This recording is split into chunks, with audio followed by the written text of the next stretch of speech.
বিতাড়িত স্বৈরাচার এবং তাদের দোসর চক্র নানা কৌশলে আবারও মাথাচাড়া দিয়ে ওঠার অপচেষ্টা শুরু করেছে। অপশক্তি দেশের ভেতরে এবং বাইরে থেকে বাংলাদেশের পক্ষের শক্তির মধ্যে ভুল বোঝাবুঝি সৃষ্টির পায়তারায় লিপ্ত হয়েছেন। তবে সবাই যদি আমরা সতর্ক থাকি, বাংলাদেশের পক্ষের শক্তির মধ্যে ভুল বোঝাবুঝির অবকাশ থাকবে না বলেই আমি দৃঢ়ভাবে বিশ্বাস করি। পলাতক মাফিয়া সরকার গত ১.৫ দশকে বিএনপি সহ বিভিন্ন দল ও মতের হাজার হাজার মানুষকে হত্যা করেছিল, শত শত নেতাকর্মীকে গুম অপহরণ করেছিল।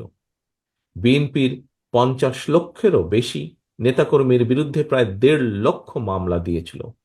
লক্ষ লক্ষ নেতাকর্মী, বিএনপি সহ বিভিন্ন বিরোধী দলের লক্ষ লক্ষ নেতাকর্মী ঘর ছাড়া হয়েছিলেন। অকারণেই, বিনা কারণে, বিনা অপরাধে mother of democracy Begum Khaleda জিয়াকে ৫ বছরও বেশি সময় কারাবন্দী করে রাখা হয়েছিল। পলাতক স্বৈরাচারের নির্দেশে শুধু জুলাই আগস্টেই গণ অভ্যুত্থানে কমপক্ষে ২,০০০ ছাত্র জনতাকে শহীদ করা হয়েছে। কমপক্ষে ৩০,০০০ মানুষকে করা হয়েছে আহত। গণ অভ্যুত্থানের এই সময় শুধুমাত্র বিএনপি এবং এর অঙ্গ সহযোগী সংগঠনের শুধুই মাত্র ৪ শতাধিকেরও বেশি নেতাকর্মী শহীদ হয়েছেন।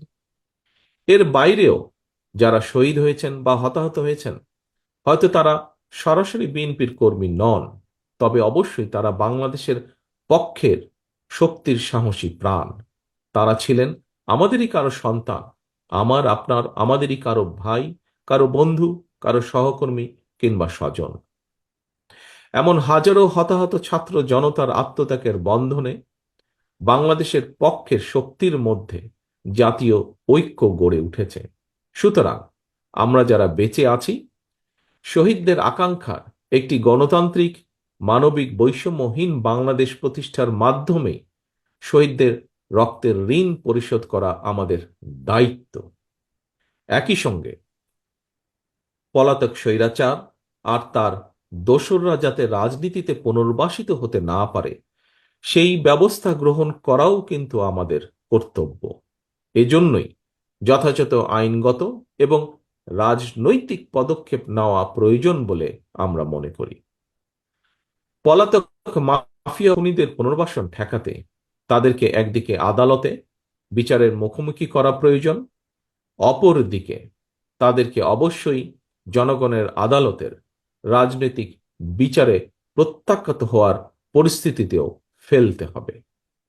যদি এই দুয়ের সমন্বয় ঘটাতে পারি আমি দৃঢ়ভাবে বিশ্বাস করি, গণবিরোধী বিতাড়িত অপশক্তি বাংলাদেশের রাজনীতিতে আর মাথা তুলে দাঁড়াতে সক্ষম হবে না। খুনি, লুটেরা মাফিয়া এবং স্বৈরাচারী রাজনৈতিক অপশক্তিকে বাংলাদেশের রাজনীতিতে অপ্রাসঙ্গিক করে দিতে হলে জনগণের রাজনৈতিক ক্ষমতায়ন প্রয়োজন। ভোটের অধিকার প্রয়োগের সুযোগ পেলেই জনগণ তাদের রাজনৈতিক ক্ষমতা প্রয়োগ করে গণহত্যাকারী, খুনি, লুটেরা, পলাতক স্বৈরাচার এবং তাদের দোসরদেরকে রাজনীতির মাঠ থেকে বিদায় করে দিতে সক্ষম হবে। এ কারণেই বিএনপি মনে করে সংস্কার কার্যক্রমের পাশাপাশি একটি যৌক্তিক সময়ের মধ্যে অবাধ, সুষ্ঠু, নিরপেক্ষ নির্বাচন অনুষ্ঠান অবশ্যই প্রয়োজন।